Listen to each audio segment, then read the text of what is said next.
bergabung di kebaktian Youth pada hari ini. Sebelum kita memulai kebaktian hari ini, mari kita bersatu dalam doa. Silahkan Saudara Fani untuk memimpin dalam doa. Mari kita berdoa. Tuhan Yesus, terima kasih atas berkat-Mu pada hari ini. Kami dapat berkumpul di tempat ini ya Bapa. Sebentar lagi kami akan memulai kebaktian Youth pada hari ini.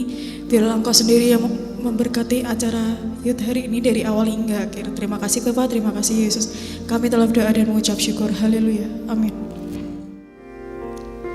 Mari kita datang kepada Tuhan.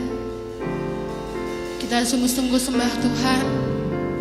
Sungguh-sungguh memuji Tuhan. Mari kita nyanyikan bila hati terasa berat.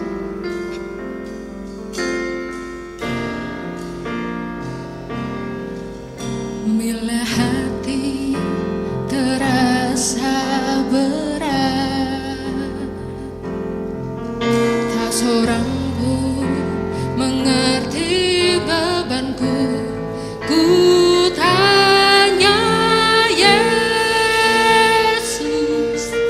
apa yang harus ku buat? Dia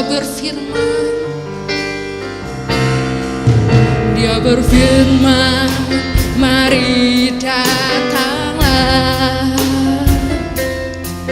Dia selalu pedulikan aku.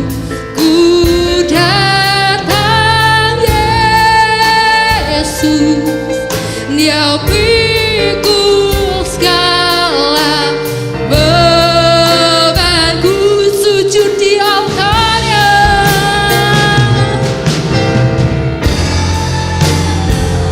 Amin. Ku bawa hidupku, ku terima anugerahnya. Dia ampuniku dan bebaskanku. Yes, amin, amin. Dia ubah hidupku, baru hidupku Tuhan. Hatiku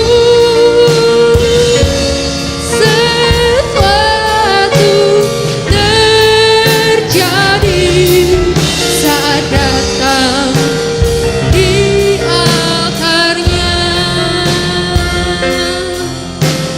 Mari lebih sungguh-sungguh lagi datang pada Tuhan. Bila hati terasa berat, tak seorang pun mengerti bebanku. Kami datang Tuhan. Yes.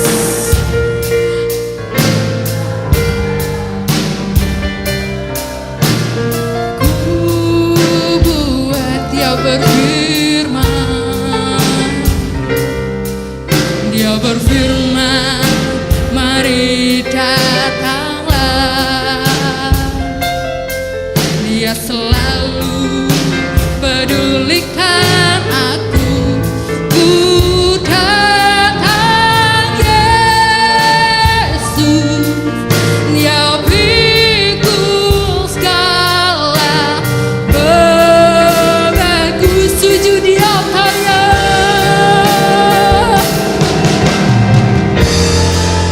Yes, kami mau sujud menyembah-Mu Tuhan. Membawa segala hidup kami. Amin. Ku terima anugerahnya. Engkau ampuni kami Tuhan. Engkau bebaskan kami Tuhan. Yes, amin, amin, amin. Dia ubah hidupku.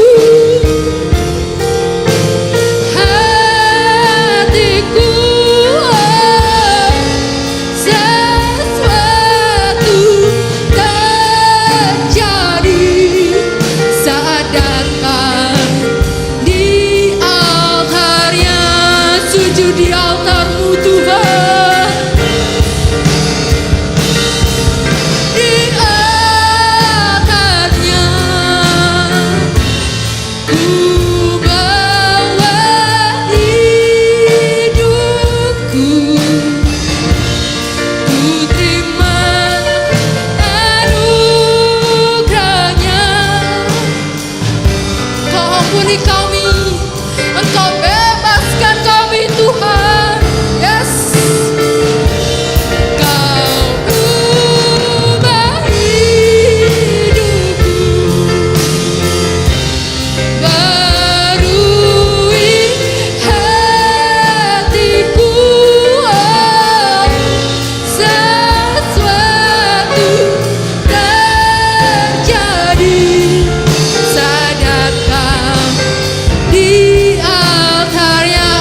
Semua bangkit berdiri, kami sungguh-sungguh lagi sembah Tuhan.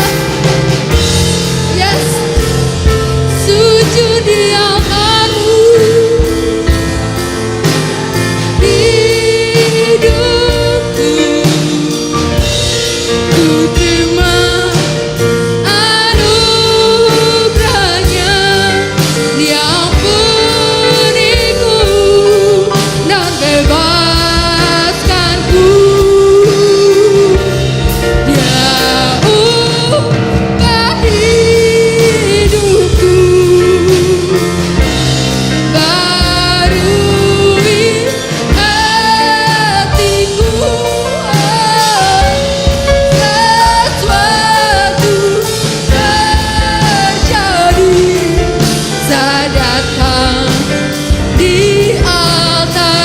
Sesuatu terjadi Tuhan, sesuatu terjadi, pemulihan terjadi, terjadi, mujizat-Mu Tuhan terjadi di tempat ini. Yes, saat datang di altar-Nya.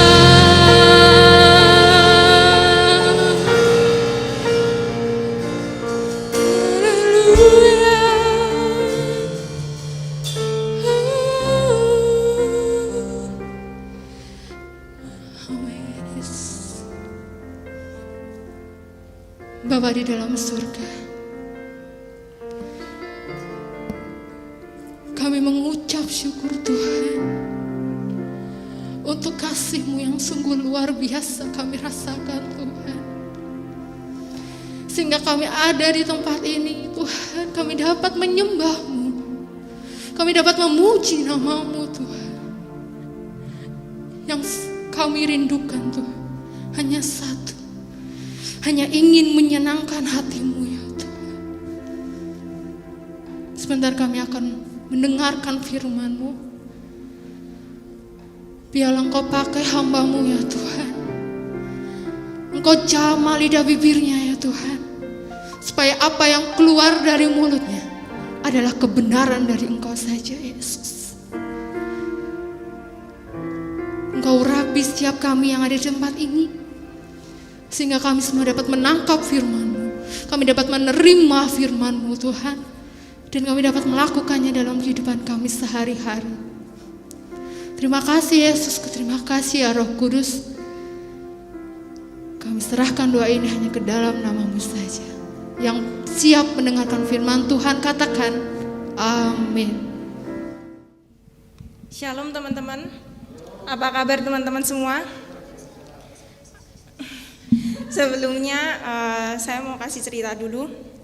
Di mana ada sepasang kekasih, dia tuh lagi di Semarang teman-teman. Dia pingin ke Simpang 5. Nah, si cewek itu pinginnya lewat jalan yang biasa dia lewati. Sedangkan si cowok pinginnya lewat jalan yang jauh teman-teman, lewat Ambarawa dulu. Nah, karena si cewek ini gak mau ribut sama si cowok, akhirnya singkat ceritanya si cewek ini menuruti apa yang si cowok mau lewat jalan yang jauh. Nah, ketika mereka perjalanan, di situ ternyata si cowok sendiri itu juga ragu lewat jalan itu. Akhirnya mereka ribut ya teman-teman di jalan, dan mereka akhirnya nggak sampai ke Simpang 5, mereka pulang lagi ke Semarang. Nah, begitu juga ya teman-teman, Simpang 5 itu menggambarkan bahwa kita punya keinginan ketika kita punya pasangan itu ada kebahagiaan di dalamnya. Begitu juga ketika kita dalam satu pernikahan, kita ingin hidup kita tuh bahagia ya teman-teman dalam pernikahan kita. Nah, apakah kalau kita pacaran beda agama, apakah nanti akan terwujud ke arah sana keinginan kita, cita-cita itu? Nah, siang ini saya akan bahas teman-teman, sebenarnya apa sih alasan orang tuh kok bisa pacaran beda agama? Yang pertama teman-teman mungkin karena lingkungan, di mana dia mungkin berteman dan lain sebagainya. Mungkin karena kita minoritas ya teman-teman, mayoritas agama sepupu kita, terus kita dapat pacar di situ. Nah yang kedua teman-teman karena tresno jalaran saka kulino, mungkin karena kita biasa bareng, lama-lama tumbuh rasa cinta, jadi sampailah kita pacaran beda agama. Nah yang ketiga teman-teman itu karena iman kita nggak kuat, sehingga kita nggak tahu konsekuensi apa yang bakal kita dapat kalau kita pacaran beda agama. Nah siang ini saya akan membahas fokus pada poin ketiga ya teman-teman, apa sih konsekuensinya kita pacaran beda agama menurut Alkitab. Yuk mari kita buka teman-teman di dalam ayat nats kita, di dalam 2 Korintus 6 ayat 14 sampai 15.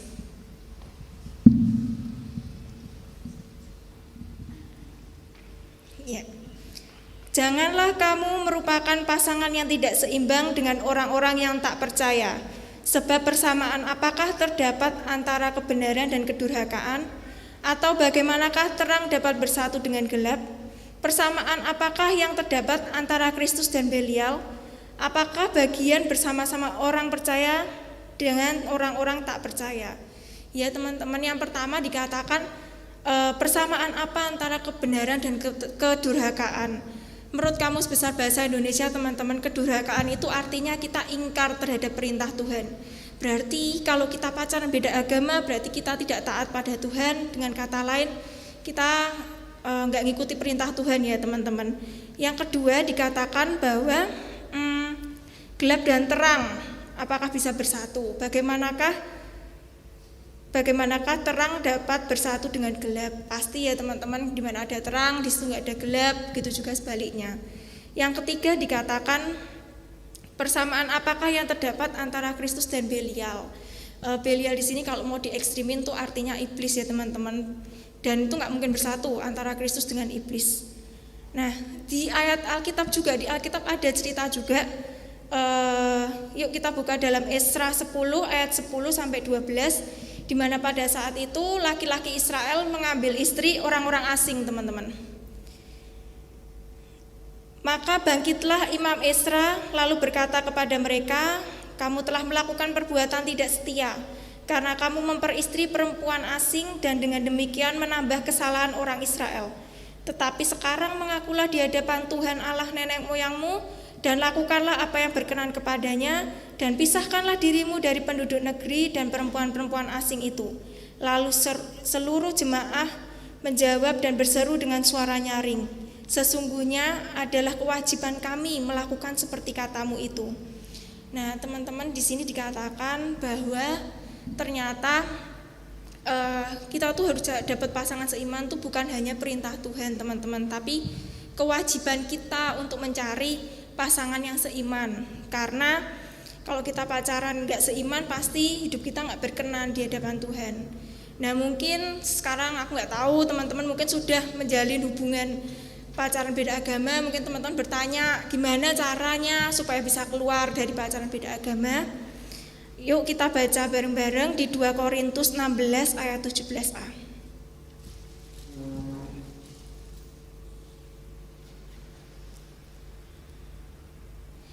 Sebab itu keluarlah kamu dari antara mereka dan pisahkanlah dirimu dari mereka. Di sini dikatakan bahwa kita harus keluar teman-teman. Berarti kita harus segera menyelesaikan hubungan kita, hubungan beda agama itu ya teman-teman. Dan pisahkanlah dirimu. Berarti kita harus move on teman-teman. Melupakan yang udah-udah ya teman-teman. Saya punya satu kisah, ini kisah nyata. Saya punya teman pacaran beda agama selama 2,5 tahun. Ketika pacaran beda agama, ya kami sebagai teman-teman tuh udah ngasih nasihat dia, cuman agak susah ya teman-teman, karena kalau kita terlalu keras sama dia, lama-lama dia juga akan nggak seneng dengan kita.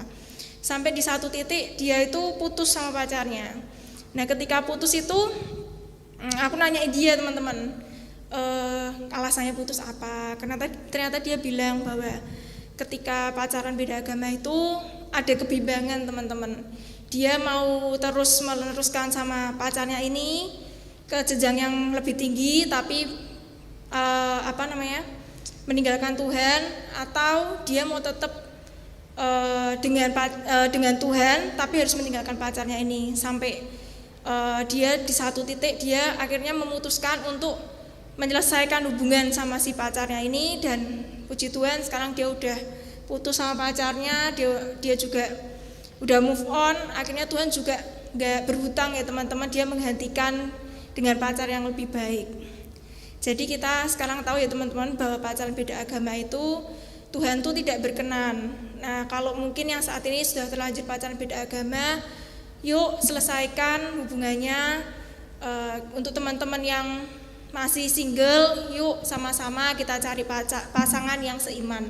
Intinya teman-teman, rumus pasangan hidup adalah ketika kita dekat dengan pasangan kita juga semakin dekat dengan Tuhan. Yuk sebagai ayat penutup di dalam 1 Korintus 11 ayat 11 sampai 12 kita baca bareng-bareng. 1, 2, 3. Namun demikian dalam Tuhan tidak ada perempuan tanpa laki-laki, dan tidak ada laki-laki tanpa perempuan. Sebab sama seperti perempuan berasal dari laki-laki, demikian pula laki-laki dilahirkan oleh perempuan, dan segala sesuatu berasal dari Tuhan. Amin. Amin, puji Tuhan. Siapa yang diberkati dengan firman Tuhan hari ini? Yang diberkati lambaikan tangan. Ya, kita belajar hari ini tentang pacaran beda agama. Pacaran beda agama itu memang sesuatu yang rumit ya. Memang kalau kita menjalankan tuh rasanya ya wong kita sama-sama cinta kok. Seperti sinetron Korea, sarange yo. Kalau kita udah bilang sarange yo itu semuanya pokoknya beres. Mau beda agama, beda status sosial, asal ada cinta nggak apa-apa. Kan namanya juga cinta dibawa sampai mati. Iya. Nah, tapi hari ini kita belajar tentang yang bagus, yang seperti ayat Nats tadi katakan, janganlah kamu menjadi pasangan yang tidak seimbang. Itu bagus sekali tadi dari ayat Nats dari Yesi. Ya, di sini jelas dikatakan tidak seimbang itu berarti kita juga yang tidak seagama. Yang tidak seagama itu berarti juga pasangan yang tidak seimbang. Karena dikatakan seperti tadi, yang tidak seagama itu sama aja kita diekstrimkan tadi, apa bedanya kebenaran dengan kedurhakaan, bahkan lebih diekstrimkan lagi apa bedanya Kristus dengan yang tadi disampaikan Belial, atau kalau diekstrimkan lagi itu sama aja kata lainnya iblis gitu. Apa bedanya Kristus dengan iblis? Jadi Alkitab itu sampai mengkontraskan tuh segitunya, yang namanya beda agama itu sesuatu yang sangat ditentang. Nah itu kalau diibaratkan seperti tadi yang Yesi sampaikan, kita mau ke simpang 5, satunya lewat sini dulu, satunya lewat sini dulu, enggak ketemu. Ketemunya di warung bakso depan gereja. Ya enggak ketemu, kita enggak ketemu sampai ke tujuan akhir, karena itu sama aja kita dalam satu perahu tapi ada dua nahkoda. Satunya kita tujuan akhir sama-sama mau ke, misalkan kita Selat Malaka, satunya kita mau lewat Singapura dulu, satunya kita mau muter ke Amerika dulu. Nah, enggak ketemu, kita rebutan nahkoda, akhirnya yang ada kita tukaran terus, karena kita memang beda paham. Nanti kalau kita udah menikah, paham kita menurut paham Kristen itu seperti gini, tapi pandangan menurut agama lain itu seperti ini, enggak ketemu. Nah, nanti kalau kita sudah punya anak segala, enggak ketemu kita, karena memang prinsip kita udah beda. Agama itu bukan sesuatu yang sepele, karena itu menyangkut pandangan hidup kita seperti apa. Agama kita itu menentukan pandangan kita, dan pandangan kita itu menentukan bagaimana kita mensikapi situasi, bagaimana kita mengambil keputusan, itu menentukan kita, karena itu dengan kata lainnya membentuk diri kita ini siapa. Moses ini siapa, Denny ini siapa, Elizabeth itu siapa, Vivin itu siapa, Fanny itu siapa. Lah itu ditentukan dari agama kita, dari pandangan hidup kita, dan itu mempengaruhi prinsip hidup kita. Jadi mari dari firman Tuhan hari ini biarlah kita cari pasangan yang seimbang, karena kalau kita percaya seperti tadi rumus yang Yesi sampaikan itu bagus sekali. Kalau itu dari betul-betul dari Tuhan, itu pasangan kita itu membawa kita makin dekat sama Tuhan, kita makin hari makin cinta sama Tuhan. Nah itu satu tandanya. Jadi untuk tandanya nggak usah sampai jauh-jauh kita minta didoain sama pendeta terkenal, ditumpangi tangan. Pasangan kamu yang tipe ciri-cirinya seperti ini, nggak usah teman-teman. Ciri-cirinya gampang. Kalau orang itu membawa kita makin dekat sama Tuhan, berarti itu betul-betul dari Tuhan. Kalau membuat kita, kita jadi yang dulunya pelayanan sekarang jadi males ke gereja, jadi tinggalin pelayanan, sudah tinggalin pasangan kita, itu berarti jelas-jelas bukan dari Tuhan. Ya, gitu. Mari kita berdoa untuk firman Tuhan. Terima kasih Tuhan untuk waktu dan kesempatan yang telah kami pergunakan hari ini, di mana kami boleh belajar bahwa kami boleh mencari pasangan hidup, pasangan yang seiman, yang mencari wajah-Mu dalam hidup kami. Tuhan, kami boleh berserah kepada Tuhan apapun yang terjadi dalam hidup kami, dan kami percaya bahwa Tuhan sudah sediakan yang terbaik bagi kami. Terima kasih Bapa atas firman-Mu. Kau berkati hamba-Mu Ciesi Tuhan dengan kuasa-Mu, dan juga pasangan hidupnya. Kau Moses Tuhan, Kau berkati mereka semua, dan kami semua yang ada di sini Tuhan berkati. Di dalam nama Yesus kami berdoa. Amin. Saya menambahkan sedikit. Apa benar dari Ciesi itu benar di hati saya? Itu benar. Karena saya punya perbedaan pasangan hidup, saya beda keyakinan. Itu pas di hati saya berkata, bila saya punya, kalau saya bisa di tahun ini saya punya pasangan seiman, sama-sama melayani, dan saling kami percaya dengan Tuhan Yesus, itu yang kami perutamakan. Tapi Tuhan berkata, kalau kita sebagai anak muda, kita harus punya prinsip, yaitu kita punya pasangan yang hidup seiman dengan Tuhan, dan jangan kita kelakuan kita, kesombongan kita dengan Tuhan. Kita harus menjaga pasangan hidup kita, karena kita punya iman yang besar, yang tekun di dalam kepercayaan kita lewat Tuhan, melalui Tuhan Yesus dan firman Tuhan yang diajarkan lewat kita. Itu yang saya sampaikan kepada semuanya. Happy birthday to you, happy birthday to you. Ini hari spesial. Vivin, ayo. Wah, ini spesial, kuenya gede-gede ya.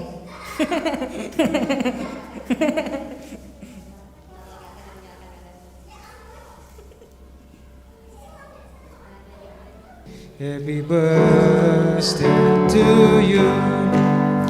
Happy birthday, happy birthday, happy birthday to you. Panjang umurnya, panjang umurnya, panjang umurnya, panjang umurnya, serta mulia, serta mulia, serta mulia. Tepuk tangan. Sekarang pesan-pesan dulu sebelum terima kue. Apa kesannya, apa ucapan syukurnya kepada Tuhan, gimana sekarang dengan umur yang Tuhan berikan ini? Apakah semakin baik atau gimana ke depan harapannya? Terima kasih buat teman-teman Youth GPT Galilea di umur yang 21 tahun ini. Semoga Vivin bisa jadi pribadi yang lebih baik lagi, yang bisa setia melayani Tuhan dimanapun dan kapanpun. Makasih.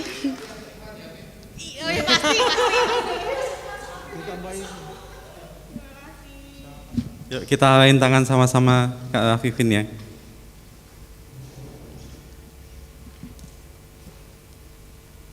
Ya. Kami ucap syukur Tuhan buat anakmu yang Kau kasih ini Tuhan, buat Vivin yang telah Kau tambahkan satu umur lagi Tuhan. Tuhan, biarlah Engkau mau pakai dia di usia yang baru ini Tuhan, untuk lebih dahsyat lagi Tuhan. Pakai dia menjadi teladan, untuk menjadi saluran kasih, menjadi saluran berkat-Mu Tuhan, dimanapun Engkau tempatkan Vivin Tuhan, baik di lingkungan kuliahnya Tuhan, di keluarganya maupun dalam pelayanannya Tuhan. Engkau mau pakai lebih dahsyat lagi Tuhan. Tambahkan urapan-Mu atas Vivin Tuhan. Di dalam nama Tuhan Yesus saat ini kami berdoa Tuhan, kami mohonkan Engkau tambahkan hikmat, marifat Tuhan, urapan yang baru Tuhan menyertai Vivin Tuhan. Engkau membuat dia berbeda Tuhan, pakai dia menjadi saluran berkat, saluran kasih-Mu dimanapun Vivin berada Tuhan. Memberkati juga keluarganya Tuhan, untuk cicinya, untuk maminya, papinya Tuhan, Kau berkati Tuhan. Di dalam nama Tuhan Yesus, haleluya, amin. Ya, terima kasih Vivin, selamat ulang tahun, happy birthday.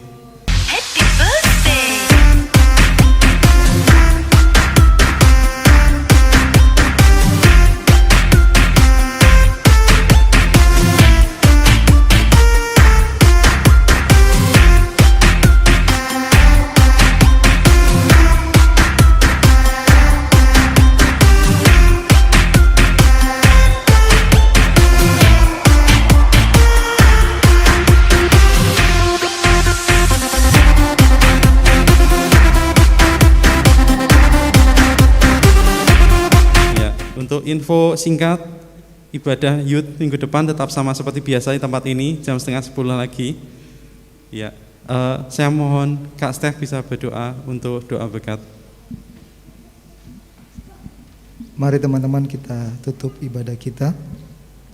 Kami bersyukur Tuhan buat waktu dan semuanya yang Tuhan berikan pada kami, di mana saat ini kami boleh mengikuti ibadah youth. Kami percaya kami yang hadir di tempat ini ataupun yang menyaksikan secara online, semuanya diberkati Tuhan. Dan semua yang kami bahas, yang kami sharingkan pada saat ini boleh menjadi berkat buat setiap kami dan banyak orang. Memberkati setiap pelayan Tuhan yang sudah ambil bagian. Tuhan, sebentar lagi kami akan kembali atau pulang ke tempatnya masing-masing. Biarlah berkat-berkat yang daripada-Mu, berkat Abraham, Ishak dan Yakub, dari saat ini dan terus sampai selama-lamanya menjadi bagian akan kehidupan kami. Terima kasih Bapa di surga. Kami mengucap syukur dan berdoa hanya dalam nama Yesus. Haleluya. Amin.